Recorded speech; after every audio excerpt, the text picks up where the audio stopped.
everybody. My name is Mallory. I'm here from the Writing Center, which is part of the Student Success Center here on campus. And I just wanted to give you a few tips and tricks for writing a successful and winning scholarship essay. Some of you might get a little bit nervous thinking about how to write an essay, especially if it's, something where you might win some money, get some money, or if you are working on a personal statement for grad school or med school. The two are not dissimilar from any other writing assignment that you might have had here at UTD. So the things that we're going to look at today will be the flow of your ideas, if they're organized well, how to make a compelling argument. So how do you win this scholarship? How do you get the committee to choose you? So we're going to go ahead and get started. Okay, so we're going to look at writing the scholarship essay through the frame of using the writing process. So if you've taken, any introduction writing course here on campus, read 1302 or one of the COM 1311 or 1315 classes, you might know that writing a paper or putting together a speech is a process. Not a lot of people can just sit down and successfully write a first draft and have that also be a final draft. It takes time.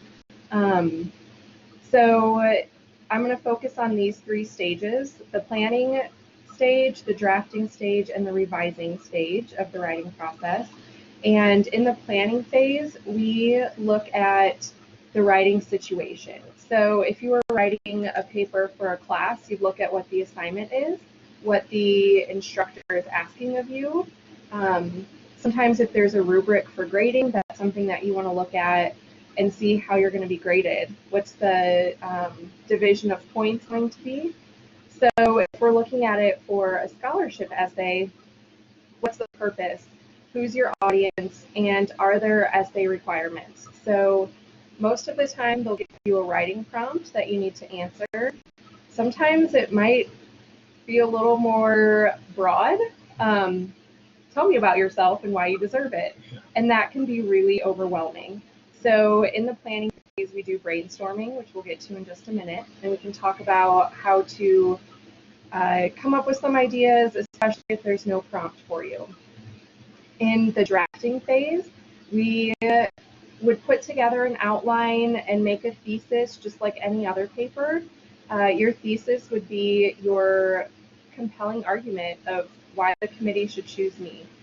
And then the last phase, which I personally think is the most important, is the revising stage, which is not just proofreading. It's looking at bigger issues. Did I answer the prompt? Did I write the correct paper?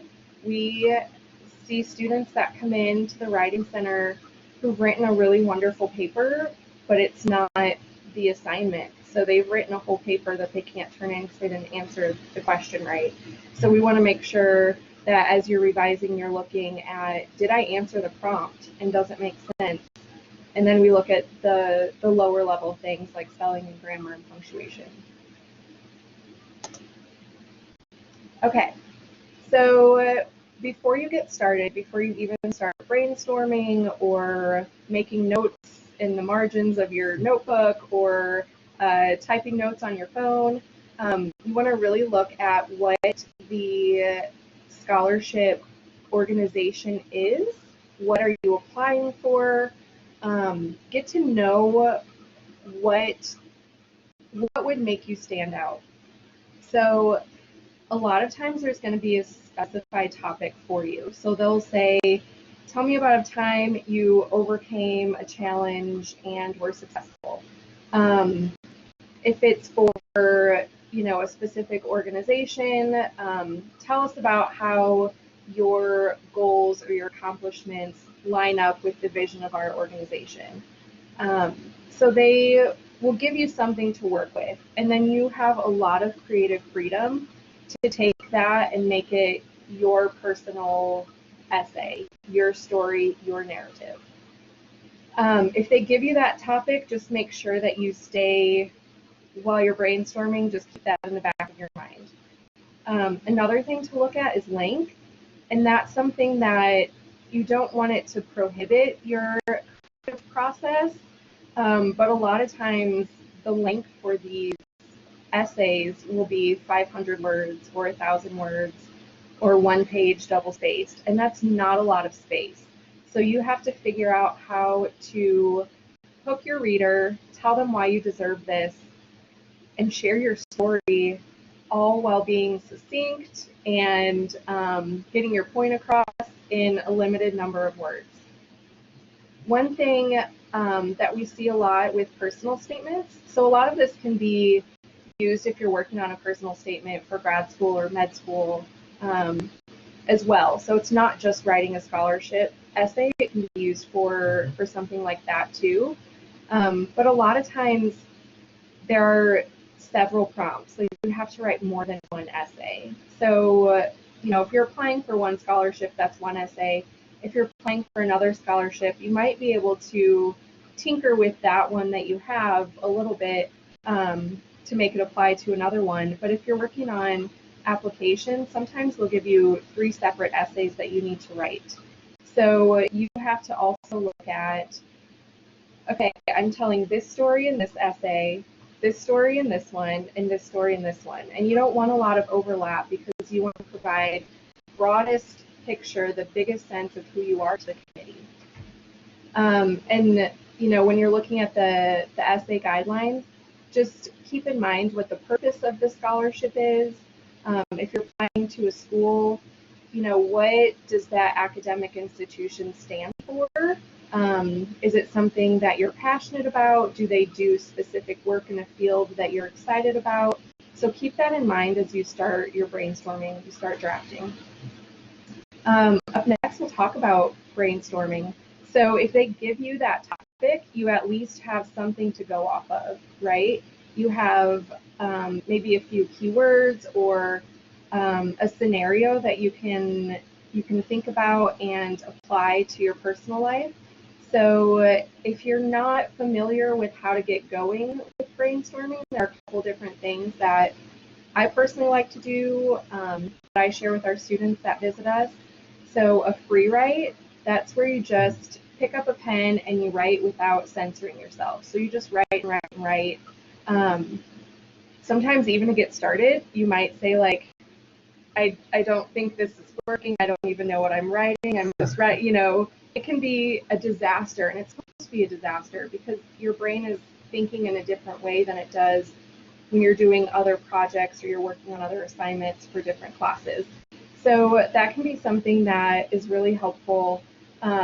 You're not worried about sentence structure or punctuation. You're not worried about, did I spell that word right? Or anything like that. It's just getting out the words onto the paper.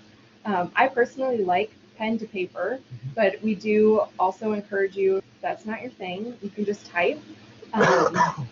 Maybe close your eyes while you're typing, or just make sure you don't look at all the red squiggly lines that Microsoft Word or Google Docs shows you, because then you'll pause and you'll want to fix. Just keep going. Another thing is word association maps.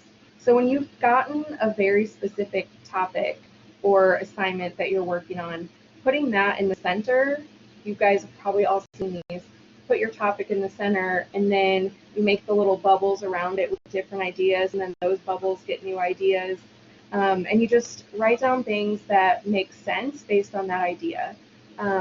I personally, when I'm doing this workshop or sharing this method with students, I always put ice cream right in the middle bubble because I'm very passionate about ice cream. I love it. I like all the different flavors.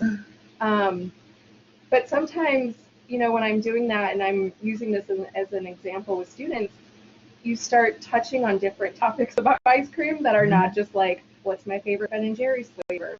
You get to, are the ingredients ethically sourced? And do we use local ingredients?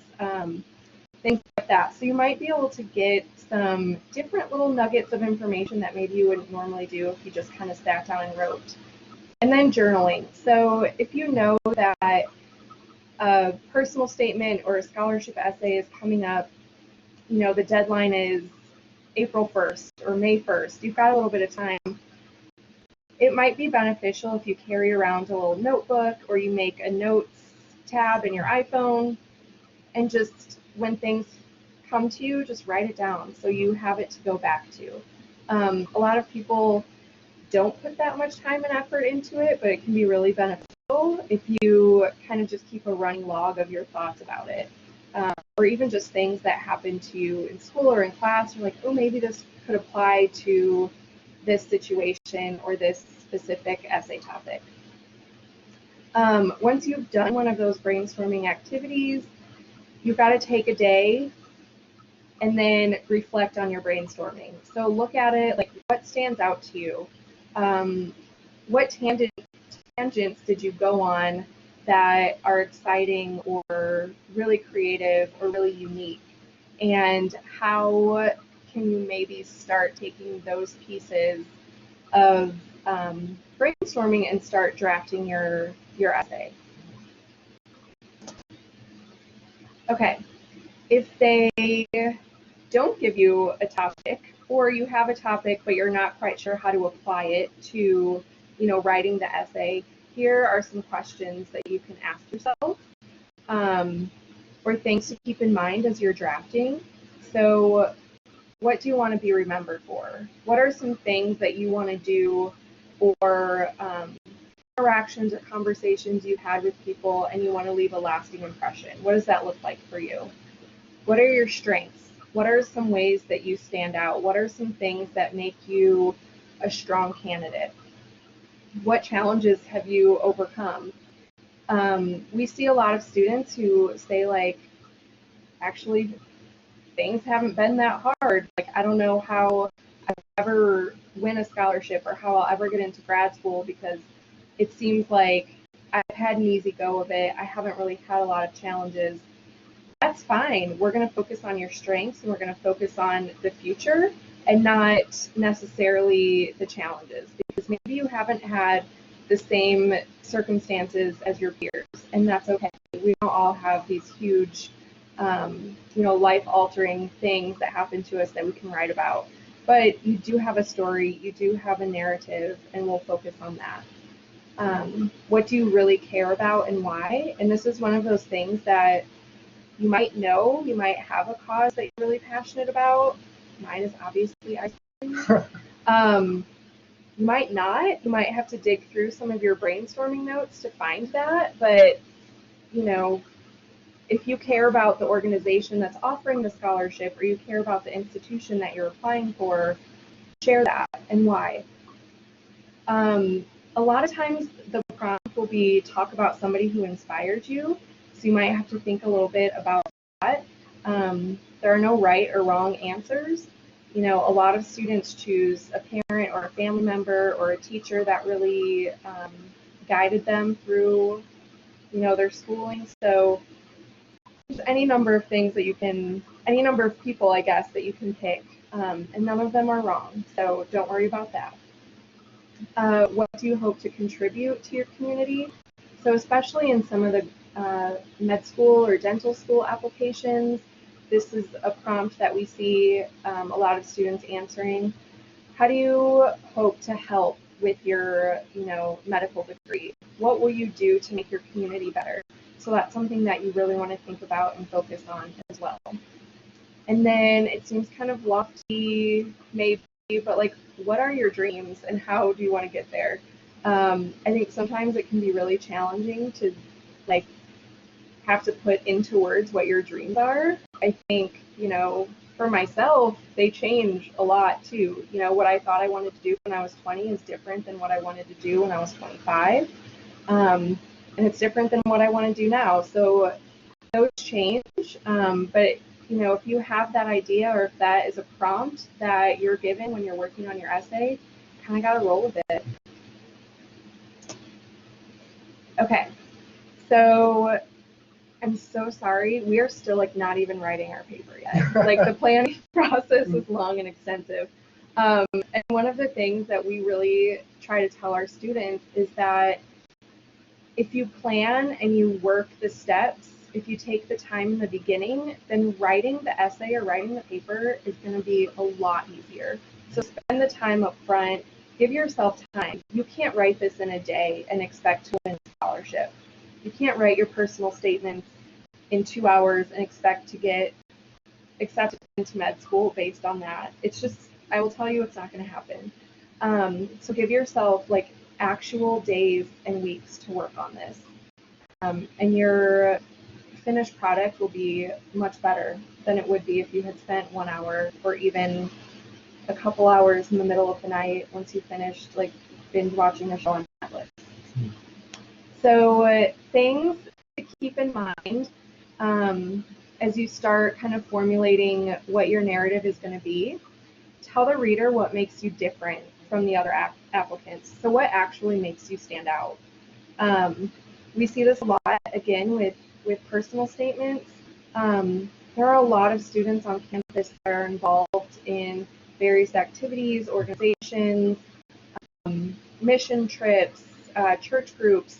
So those are all things that contribute to your qualifications, but you've got to find the one thing that makes you different from everybody else. Like, what is your story? You want to talk about what motivates you and what inspires you.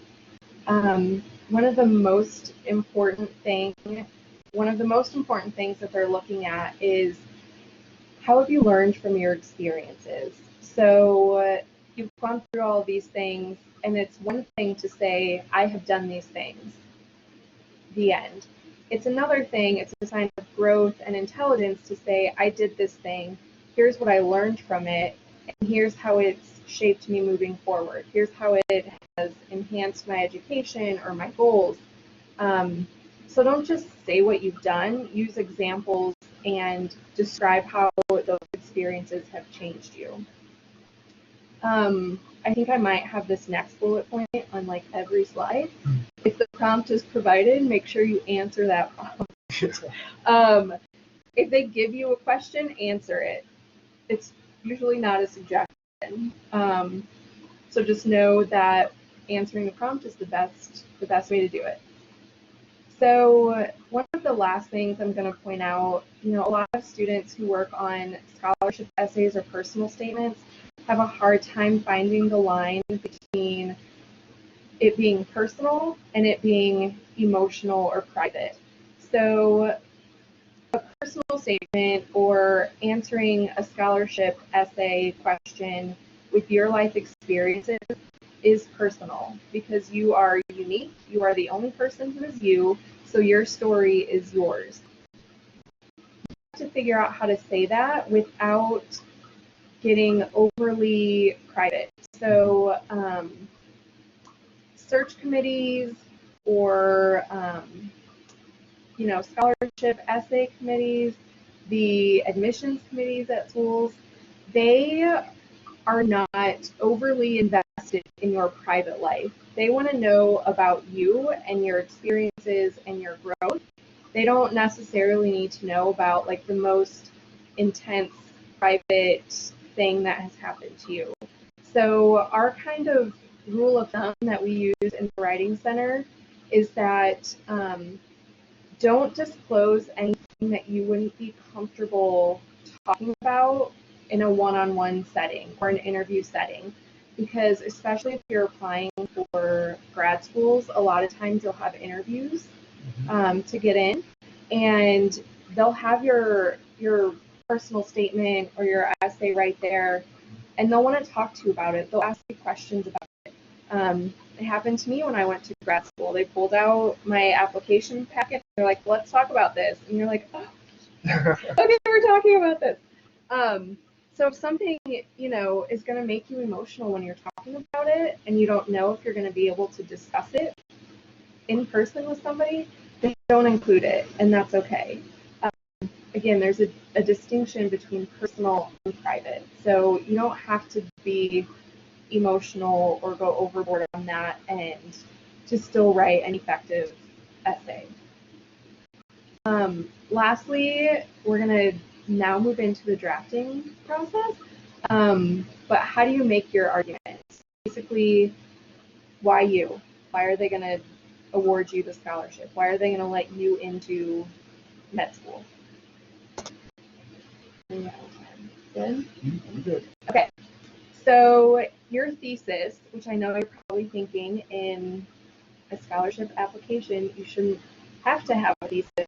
I'm telling you, you should. And your thesis might not look like, here are the 3 reasons why I should, be accepted, but it is going to be your argument. It's going to be your statement of, I deserve this scholarship and here is why. So it might look different than your rhetorical analysis or visual analysis paper, or a literary analysis that you've written. That thesis will look a little bit different, but still you want to have your main point and your main argument here about why me. Again, you have a limited amount of space in a lot of these essays. I think the longest I've seen is like 1,000 words, which isn't a lot. So being thrifty with your words is important. And that means you have to get a little creative and hook your reader from the beginning. So there are a lot of different ways to do this. What seems to work best for people is I call it a bookend anecdote. So you start telling your story or giving the reader a little bit of information about you. You go into your essay qualifications, the main body of your essay, and then your conclusion or your last paragraph kind of brings your whole essay full circle, and you either finish what you teased at the beginning, or if you used an example. So a lot of times students will use an example at the beginning of a situation they were in.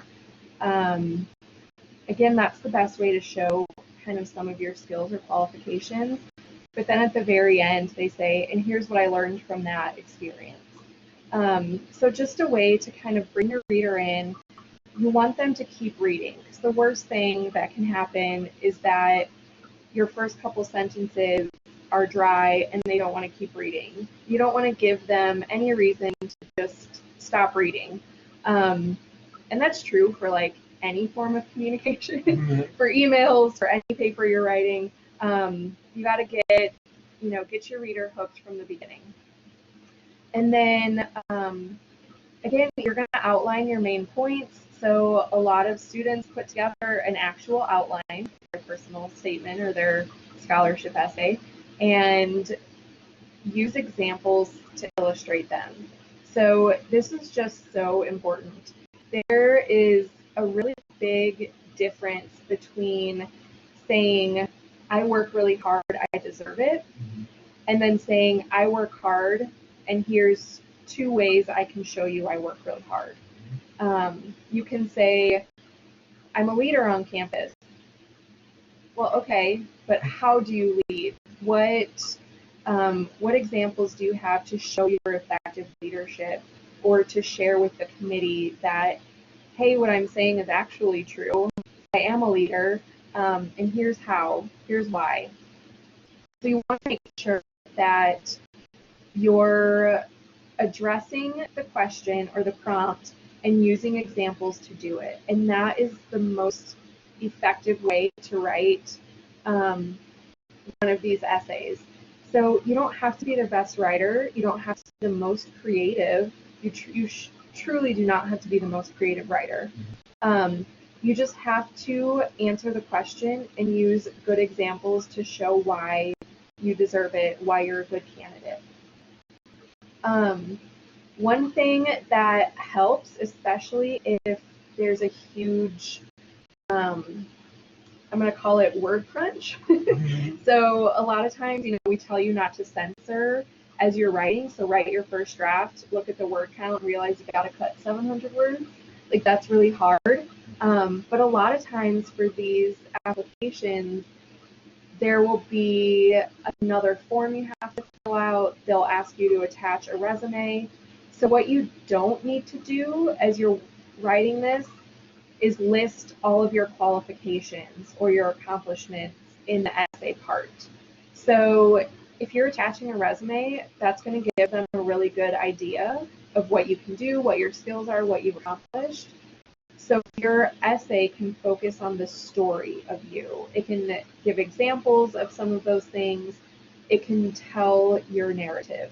So if you're looking at places that you're going to need to cut, that's one of the things, that's the first thing that we go to in the Writing Center when we're working with students, is what else are you submitting as part of this packet, and can we take out some of those pieces from here that don't need to be included, so we can focus on the story, or we can focus on the examples.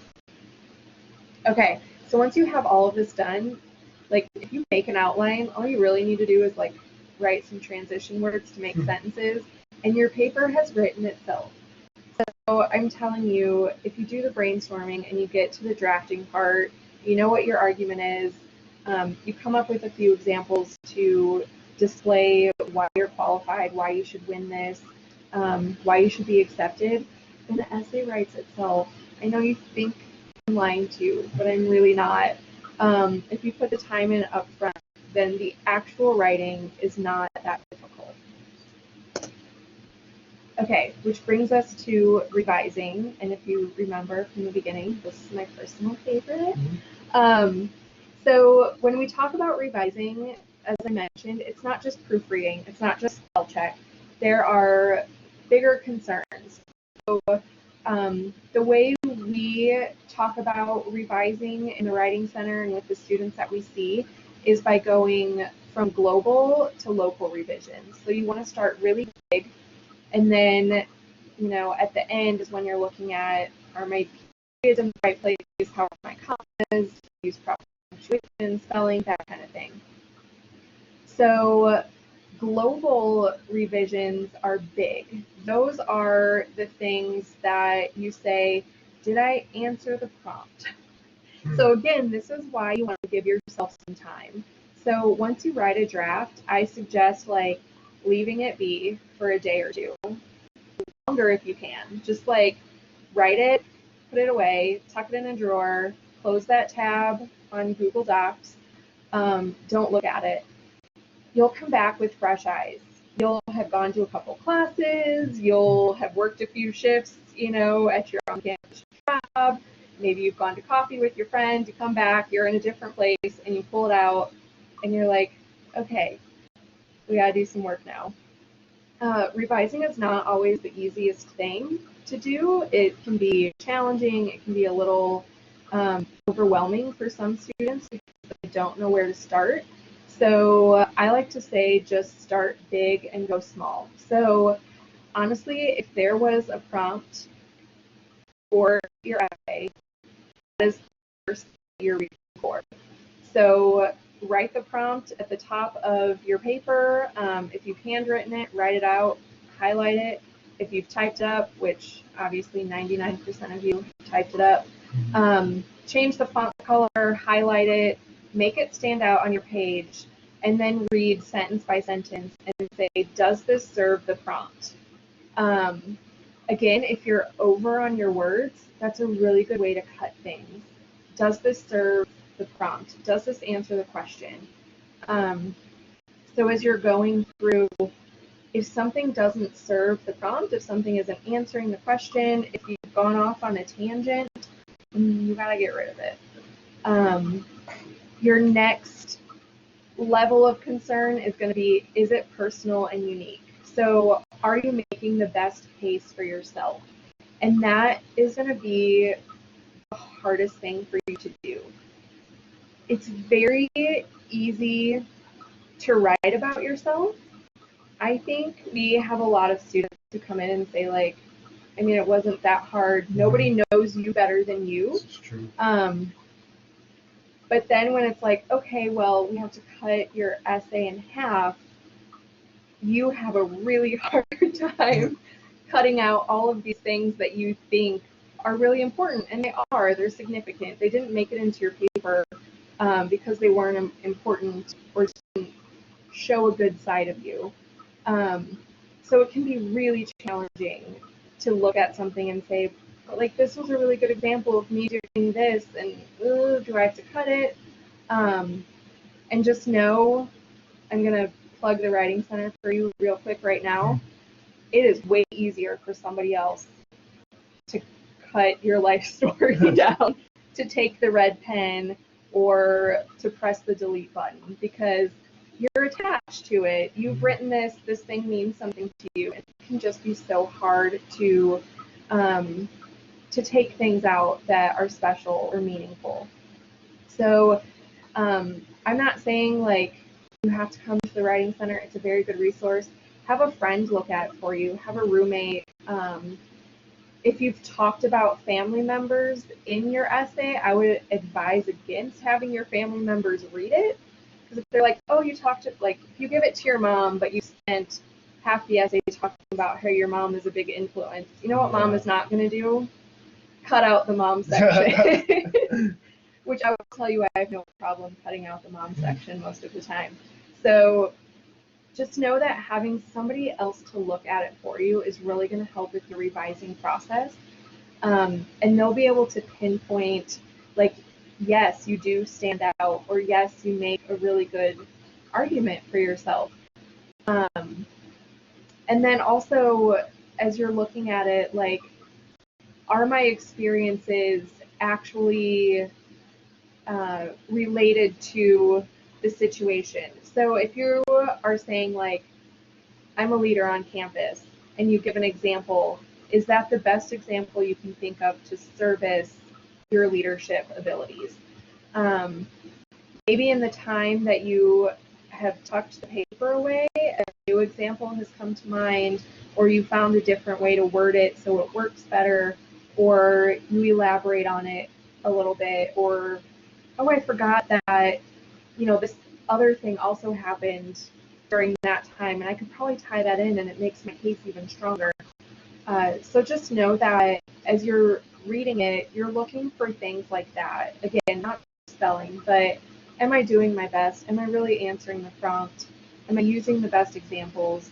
A lot of times, some of the scholarship essay questions will say, tell us about a time in your life when. So it's not enough to just give the details of that time. I mentioned before, you have to explain what it meant to you, or how it changed you, or how it affected you. So just giving the summary isn't enough. You kind of have to dig a little bit deeper and say, this is what happened, and here's how I grew from that situation. Here's what I learned. Here's how I can take that and move forward and do more work for my community. Once you have gone through all of that, all of the big level, the global revisions, that's when you get into the nitty-gritty of proofreading. So the actual proofreading of reading for grammar. Do my sentences make sense? Are all of the red squigglies from spelling gone? Did I use enough commas? Did I use too many commas? We get a lot of questions about commas. Most of the time, the answer is you used too many. And so one of my last pieces of advice for you is to read it out loud. So with any piece of writing that you're sending out, I do this when I'm sending emails a lot. I definitely close the door and read my email out loud. And then I'll open my door again, so, my coworkers or the students who work for me do not hear me just reading emails out loud myself. But it helps you check for things like, is this a run-on sentence? Is this, it definitely helps with commas. So when there's a comma, that's the natural pause in a sentence. So if you paused while you were reading it out loud and there wasn't a comma, drop one in. If you paused because there was a comma, but you didn't need to pause, then take that comma out. That's like the easiest comma lesson I can give you. But you've got to read out loud to hear those things. You'll also hear, a lot of times we get students that come in and they don't see it because they're too close to the paper. When you're writing the paper, you don't always see that maybe you used the word leadership 3 times in one sentence. or 5 times in one paragraph, I've and done that's a lot. Oh, I do it all the time. This is why I read my emails out loud. I'm like, I have to find another way to say collaborate that's not collaborate. Yeah. And that doesn't mean you have to get out a thesaurus and look for a different word for leadership. It just means maybe you need to rework the sentence structure, or maybe just eliminating the word still works for the sentence. I mean, you won't find a lot of those things unless you read it out loud or you give it to somebody else to read. So another thing is, if you are looking at it and you're trying to cut the words, I'm telling you, it's easier to cut than it is to add. Then just know that some of the things that you can cut that are the easiest to cut, and I know I just keep harping on this, are things that don't service the prompt. So if you're looking at like the sentence structure and you're like, this just isn't working, a lot of times, like, if I find a sentence that I'm like, I just can't make this sound right, or it sounds clunky, or something is weird, I'm like, does it really matter if it's in here? Does this help? Can I just delete this? And this is, again, when time is on your side, if you've given yourself enough of it, to cut it out and save a draft with that paragraph or those sentences missing, and then go back and reread it and ask yourself if you miss it. Like, if you really miss that sentence, then throw it back in. But if you don't and it works without it, then that's great. And our last plug is visit the Writing Center. We have peer tutors available to see a lot of students for any writing project that we have here on campus. Truly, any class with a writing component.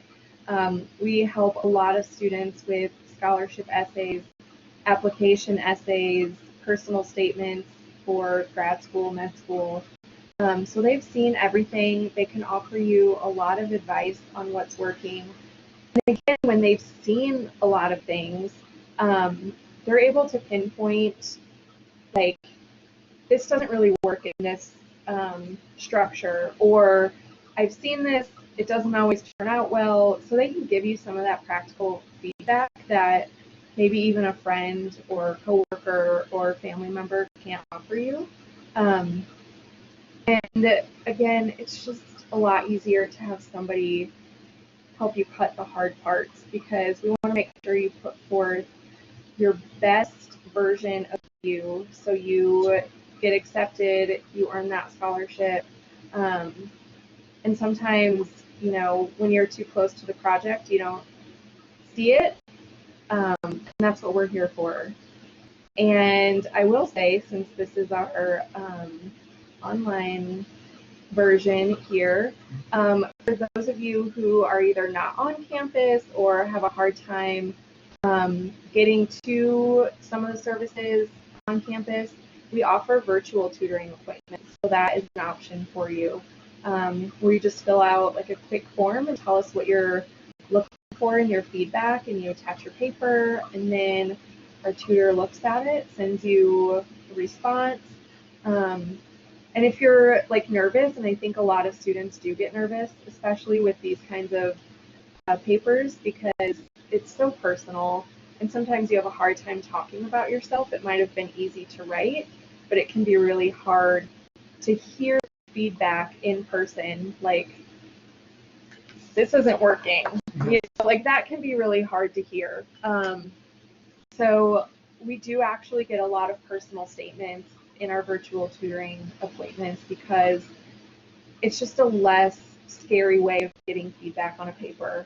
But it really is important. So visit our website, and I would be remiss if I didn't show you my sources page, because we are the Writing Center. So a lot of this comes from personal experience, but there are good resources out there for you if you want to look into them on your own. Especially the Purdue OWL, they have a really amazing website full of great tips and tricks You can visit that. And I will say, one of the things that I would advise against as you're kind of looking on the internet for how to write a good scholarship essay, there are not a lot of examples out there that exist, because a personal statement or a scholarship essay is just that, it's personal. So you can't take somebody else's personal statement and make it yours. That's not how it works. So don't be discouraged if you are scouring the internet looking for how to write a personal statement or how to write this essay, because it doesn't really exist, and there's a reason for that. The essay should be about you, why you deserve it, and tell your story. Welcome to UT Dallas and welcome to the Comet family. Before you go, hit that subscribe button, because this is just the beginning. We are just getting started here on the First Generation Comets YouTube channel, and we can't wait to share more. So hit that subscribe button, click on the bell to enable notifications, and we will see you here on campus. Have a great day, everybody.